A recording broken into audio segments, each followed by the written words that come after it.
সুপ্রভাত বন্ধুরা। আজ 9 মে শনিবার। শুরু করছি চিন্তনের মুখ্যবার্তা। আজকের মুখ্যবার্তার বিশেষ বিশেষ বিভাগগুলি আন্তর্জাতিক সংবাদ, দেশের সংবাদ, রাজ্যের সংবাদ এবং খেলার সংবাদ। আন্তর্জাতিক সংবাদ। আমেরিকার আদালতে ধাক্কা খেলেন মার্কিন প্রেসিডেন্ট ডোনাল্ড ট্রাম্প প্রশাসন। বিশ্বব্যাপী 10% শুল্কের সিদ্ধান্ত অবৈধ বলে জানালো নিউ ইয়র্কের আন্তর্জাতিক বাণিজ্য আদালত।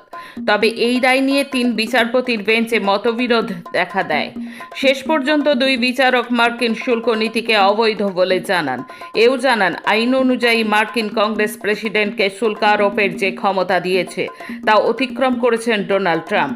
তবে প্যানেলে থাকা তৃতীয় বিচারকের মতে শুল্ক আরোপের ক্ষেত্রে আইনে প্রেসিডেন্টের হাতে অনেক ক্ষমতা রয়েছে। হরমুজ প্রণালীর কাছে আবার গুলি চলল। আমেরিকা এবং ইরান দুই পক্ষই একে অপরের বিরুদ্ধে গুলি চালানোর অভিযোগ তুলেছে। প্রশ্ন উঠেছে, তবে কি সংঘর্ষ বিরতিতে ইতি পড়ল? আবার আমেরিকা এবং ইরান সংঘর্ষে জড়িয়ে পড়বে? এই আবহে মার্কিন প্রেসিডেন্ট ডোনাল্ড ট্রাম্প হুঁশিয়ারি দিয়েছেন ইরানকে। তার কথা, ইরান যদি শীঘ্রই কোনো চুক্তি না করে তবে তাদের ওপর হামলা আরও তীব্র হবে। গত 7 এপ্রিল দুদেশের মধ্যে সংঘর্ষ বিরতি শুরু হয়। তারপর থেকেই দুদেশকেই তেমন বড় কোনো সংঘর্ষে জড়াতে দেখা যায়নি। হরমুজে যে নতুন করে সংঘর্ষ বাঁধল তা চিন্তার ভাঁজ ফেলেছে বিশ্ব কূটনৈতিক মহলে। বৃহস্পতিবার মার্কিন সেন্ট্রাল কমান্ড জানিয়েছে, হরমুজ প্রণালী সংলগ্ন ইরানের সামরিক ঘাঁটিতে হামলা চালিয়েছে মার্কিন বাহিনী। তাদের অভিযোগ, প্রণালী দিয়ে চলাচল করা জাহাজগুলির ওপর হামলা চালানোর জন্যই ইরান ওই ঘাঁটি তৈরি করেছিল। সংঘর্ষ বিরতি চুক্তি লঙ্ঘন করে লেবাননে আবার হামলা চালালো ইসরায়েলি সেনা। বৃহস্পতিবার থেকে দক্ষিণ লেবাননের বিভিন্ন জনপদে ধারাবাহিক বিমান হামলায় আরও অন্তত 12 জন নিহত হয়েছে। নিহতদের মধ্যে 2 শিশু, 1 চিকিৎসা কর্মী এবং 1 উদ্ধারকর্মী রয়েছে। এর সঙ্গে দক্ষিণ লেবাননের বিভিন্ন এলাকায় অসামরিক নাগরিকদের নতুন করে ঘরবাড়ি ছেড়ে চলে যাওয়ার নির্দেশ দিয়েছে ইসরায়েলি সেনাবাহিনী। লেবাননের স্বাস্থ্য দপ্তর জানিয়েছে, নাবানিতেহ জেলার 3টি গ্রামে পৃথক হামলায় 11 জন নিহত হয়েছেন। এছাড়া মারজাউইন জেলায় আরেকটি হামলায় স্বেচ্ছাসেবী সংগঠন ইসলামিক হেলথ কমিটির 1 চিকিৎসা কর্মী নিহত এবং 1 উদ্ধারকর্মী আহত হয়েছেন। চলতি মাসের গোড়ায় এক হামলায় ওই সংগঠনের 2 কর্মী আহত হয়েছিলেন। লেবাননের সংবাদ মাধ্যমের দাবি, এই নিয়ে 2 মার্চ থেকে লেবাননের মাটিতে ইসরায়েলি হানায় নিহতের সংখ্যা 2650 ছুঁতে চলেছে। মার্কিন কংগ্রেসের একদল ডেমোক্র্যাট আইন প্রণেতা ইসরায়েলের পারমাণবিক সক্ষমতা নিয়ে দীর্ঘদিনের মার্কিন নীরবতা ভাঙার আহ্বান জানিয়েছেন। পররাষ্ট্রমন্ত্রী মার্কো রুবিওকে পাঠানো এক চিঠিতে তারা বলেন, ইরানকে ঘিরে যুক্তরাষ্ট্র ও ইসরায়েল যুদ্ধের প্রেক্ষাপটে এই বিষয়ে আরও স্পষ্টতা জরুরি হয়ে উঠেছে। ওয়াশিংটন ভিত্তিক একটি সংস্থার তথ্য মতে, ইসরায়েল 1960 সাল থেকে পারমাণবিক অস্ত্রের অধিকারী বলে ধারণা করা হলেও দেশটি কখনো আনুষ্ঠানিকভাবে তাদের পারমাণবিক অস্ত্র কর্মসূচি বা অস্ত্র ভাণ্ডারের অস্তিত্ব স্বীকার করেনি। চীনের প্রাক্তন প্রতিরক্ষা মন্ত্রী ওয়েই ফ্যাংহে এবং লি সোংফুকে দুর্নীতির মামলায় মৃত্যুদণ্ড দেওয়া হয়েছে। বৃহস্পতিবার প্রকাশিত একটি রায়ে দেশটির সেনাবাহিনীতে চলমান কঠোর দুর্নীতি দমন অভিযানের তীব্রতা আবারও স্পষ্ট হয়েছে। প্রেসিডেন্ট শি জিনপিং 2012 সালে ক্ষমতায় আসার পর থেকেই সেনাবাহিনীতে ব্যাপক দুর্নীতি বিরোধী অভিযান চালিয়ে আসছেন। এই অভিযান চীনের এলিট রকেট পর্যন্ত পৌঁছেছে, যারা কিনা পারমাণবিক অস্ত্র এবং প্রচলিত ক্ষেপণাস্ত্র ব্যবস্থা নিয়ন্ত্রণ করে।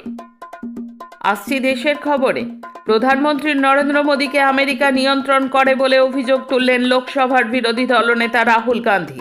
তার মন্তব্য, ডোনাল্ড ট্রাম্প ঝাঁপ দিতে বললে নরেন্দ্র মোদী তাই করবেন। শুক্রবার হরিয়ানার গুরুগ্রামের সভায় এরপরেই রাহুল মন্তব্য করেছেন, ভারতের প্রধানমন্ত্রী মার্কিন নিয়ন্ত্রণে রয়েছেন। ওয়াশিংটনের কাছে মোদীর আত্মসমর্পণের কারণ জানাতে গিয়ে এপস্টিন ফাইলের প্রসঙ্গ শোনা গিয়েছে রাহুলের গলায়। কংগ্রেস নেতার দাবি, আমেরিকার হাতে এপস্টিন সংক্রান্ত 3.5 লক্ষ ফাইল রয়েছে। তিনি বলেন, সংবেদনশীল তথ্যের কারণেই প্রধানমন্ত্রীর রাজনৈতিক স্বাধীনতা ক্ষুণ্ণ হয়েছে।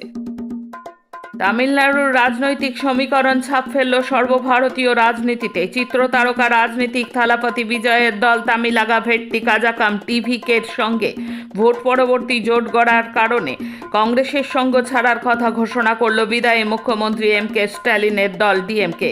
সংসদে তারা কংগ্রেসের সঙ্গে কোনো সমন্বয় করবে না বলে শুক্রবার জানানো হয়েছে ডিএমকের তরফে।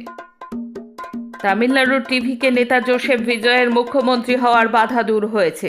ওই রাজ্যের সম্ভাব্য মুখ্যমন্ত্রী নিয়ে গত কয়েকদিন ধরেই অচল অবস্থা চলছিল, যদিও এই অবস্থার দায় ছিল অনেকটাই রাজ্যপাল আর্ডেকারের।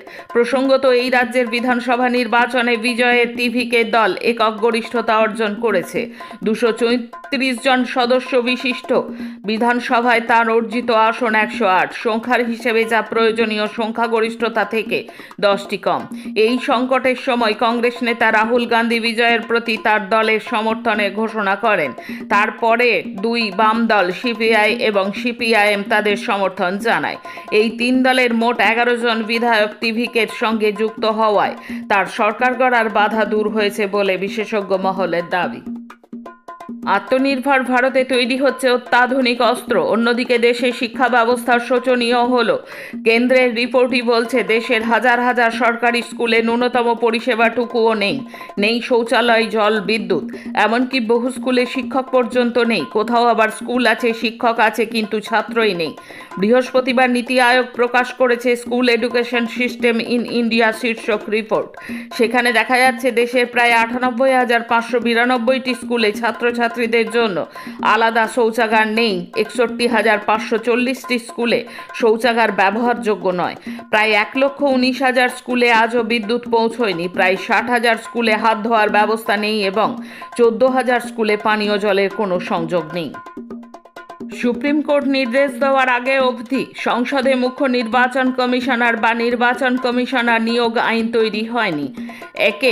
এদিন নির্বাচিত জনপ্রতিনিধিদের স্বেচ্ছাচার বলে তকমা দিল সুপ্রিম কোর্ট। বর্তমান মুখ্য নির্বাচন কমিশনার জ্ঞানেশ কুমারকে 2023 সালে যে আইনে নিয়োগ করা হয়েছিল তাকে চ্যালেঞ্জ জানিয়ে সুপ্রিম কোর্টে মামলা হয়েছিল। সেই মামলার শুনানিতেই বিচারপতি দীপঙ্কর দত্ত এবং বিচারপতি সতীশ কুমার শর্মার বেঞ্চে এই মন্তব্য করেছে।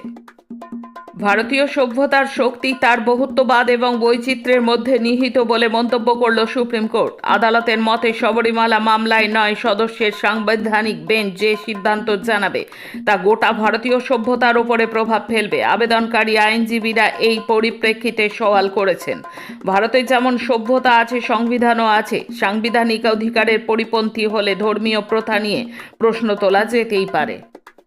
এখন রাজ্যের খবর। যারা বামপন্থীদের ভোট দেননি, যারা তৃণমূল অথবা বিজেপিকে সমর্থন করেছেন, তাঁদেরকেও এককাট্টা করতে হবে শান্তি, সম্প্রীতি এবং দাঙ্গা হাঙ্গামাকে রোধ করার জন্য। আমরা কিছুতেই এই রাজ্যকে আসামের মতো অবস্থায় নিয়ে যেতে দেব না। শুক্রবার বহরমপুরে সাংবাদিক সম্মেলনে এই কথা বলেছেন সিপিআইএম রাজ্য সম্পাদক মোহাম্মদ সেলিম। মুর্শিদাবাদে সিপিআইএমের সাংগঠনিক সভায় যোগ দিতে যান তিনি।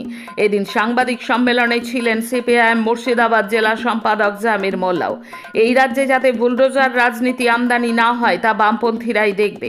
পুলিশ বারণ করে দিয়েছে বুলডোজার নিয়ে মিছিল করা যাবে না, কিন্তু বিজেপির অনেক জয়ী প্রার্থী বুলডোজার নিয়ে মিছিল করেছে। আসলে এটা একটা বিকৃত মানসিকতা। এটা একটা পুরুষতান্ত্রিক ক্ষমতা জাহির করার একটা মাধ্যম। এদিন ডোমকল গুলিকাণ্ডে আহত শফিকুলের খোঁজ নিতে মুর্শিদাবাদ মেডিকেল কলেজ হাসপাতালে পৌঁছলেন সিপিআইএম বিধায়ক রানা, মোহাম্মদ সেলিম, শতরূপ ঘোষ সহ বাম নেতৃত্ব। বিজেপি এবং আরএসএসের এক দেশ এক দল লক্ষ্যের স্পষ্ট ইঙ্গিত রেখে বাংলায় প্রথম সরকার গঠনের আগে ভাষণ দিলেন কেন্দ্রীয় স্বরাষ্ট্রমন্ত্রী অমিত শাহ। এদিন রাজ্যের মুখ্যমন্ত্রী পদের জন্য দলের নেতা শুভেন্দু অধিকারীর নাম ঘোষণা করেন তিনি। শাহ বলেন যে শ্যামাপ্রসাদ মুখার্জির আদর্শ নিয়ে যাত্রা শুরু করেছিল বিজেপি। শ্যামাপ্রসাদের বাংলায় এবার সরকার বিজেপির। তিনি বলেন মমতা ব্যানার্জির শাসনে অপরাধীরা রাজনীতিবিদ হয়ে উঠেছে, উন্নয়নের কোনো সুযোগই নেই। তিনি তিনি দাবি করেন কয়েক মাসের মধ্যে এসবের অবসান ঘটবে। শাহের ভাষণে এসেছে সুশাসনের প্রতিশ্রুতি, এসেছে অনুপ্রবেশ প্রসঙ্গ। সেই বিষয়কে সামনে রেখে মেরুকরণ চালানো হয়েছে। আসলে পশ্চিমবঙ্গে ভোটের জন্য সাম্প্রদায়িক মেরুকরণের রাজনীতি চালিয়েছে বিজেপি এবং তৃণমূল দু দলই। তৃণমূলের বেলাগাম দুর্নীতি এবং অপশাসনে জনতার তীব্র ক্ষোভ ধরা পড়েছে ভোটের ফলাফলে। নারী সুরক্ষা এবং অভয়ার বিচারও বিষয় হিসেবে জোরালো হয়েছে। তবে এদিন শাহের প্রতিশ্রুতিতে প্রশ্ন রয়েছে একাধিক। ঘটনা হলো বারবারই দেশের বিভিন্ন রাজ্যে নারী নির্যাতনে অভিযুক্ত এবং অপরাধীদের পাশে থেকেছে বিজেপি। এমনকি পদকজয়ী কুস্তিগিররা নির্যাতনের অভিযোগ তুলে বিচার পাননি। উত্তরপ্রদেশে হাতরাস থেকে উন্নাও মণিপুরে মহিলাদের প্রকাশ্য নিপীড়নের মতো ঘটনা মনে করিয়েছে রাজনৈতিক মহল। বস্তুত তার নিজের রাজ্য গুজরাটেই বিলকিস বানুকে ধর্ষণে অপরাধীদের ছাড়িয়ে নিয়ে মালা পরানো হয়েছে। এই বিজেপি বাংলায় কতটা সুশাসন দেবে সংশয় রয়েছে তা নিয়ে। শপথ অনুষ্ঠান এখনো হয়নি মন্ত্রিসভাও। তার আগেই মিথ্যা মামলা দিয়ে সিপিআইএম কর্মীদের পুলিশি হেনস্থা শুরু হয়ে গেল। শুক্রবার জামালপুর থানায় বিক্ষোভও দেখান সিপিআইএম কর্মীরা। নেতৃত্ব দেন সিপিআইএম রাজ্য কমিটির সদস্য অয়নাংশু সরকার। এদিন জামালপুর থানায় বিক্ষোভ অবস্থানে সিপিআইএম কর্মীরা মিথ্যা মামলা প্রত্যাহারের দাবি জানান। সিপিআইএম নেতৃবৃন্দ বলেছেন, সিপিআইএমের খেটে খাওয়া শ্রমজীবী মানুষের দাবি নিয়ে রাস্তায় আছে, থাকবেও।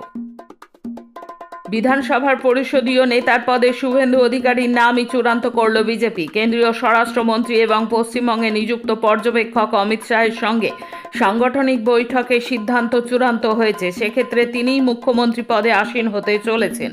জানা গিয়েছে, বৃহস্পতিবার রাতেই প্রধানমন্ত্রী নরেন্দ্র মোদীর সঙ্গে বিশদ কথা হয় অমিত শাহের। আজ শপথ গ্রহণ ব্রিগেডে। শেষে খেলার খবর। পোল্যান্ডের ওয়ারশেতে অনুষ্ঠিত সুপার র্যাপিড অ্যান্ড ব্লিটজ 2026 টুর্নামেন্টে দাবার দুই তরুণ তুর্কি ডি গুকেশ এবং জাভখির সিন্ধারভের লড়াই এক নতুন মাত্রা পেয়েছে। টুর্নামেন্টের র্যাপিড পর্বে গুকেশের কাছে হারলেও ব্লিটজ ইভেন্টে দুর্দান্তভাবে ফিরে আসেন উজবেকিস্তানের গ্র্যান্ড মাস্টার সিন্ধারভ। তিনি গুকেশকে হারিয়ে নিজের আগের হারের মধুর প্রতিশোধ নেন। 21 বছর অপেক্ষা, তারপরে এফসি অনূর্ধ্ব-17 মহিলা এশিয়ান কাপে খেলতে নেমেছে ভারত। 2 দশকের বেশি প্রতীক্ষার পর ইতিহাস লিখল ভারতের কিশোরীরা। শুক্রবার চীনের সুজৌতে লেবাননকে 4-0 গোলে উড়িয়ে কোয়ার্টার ফাইনালে পৌঁছে গেল ভারতীয় জুনিয়র মহিলা ফুটবল দল। একই সঙ্গে খুলে গেল ফিফা অনূর্ধ্ব-17 মহিলা বিশ্বকাপে ওঠার সম্ভাবনাও। আজকের মুখ্য বার্তা এই পর্যন্ত। নমস্কার।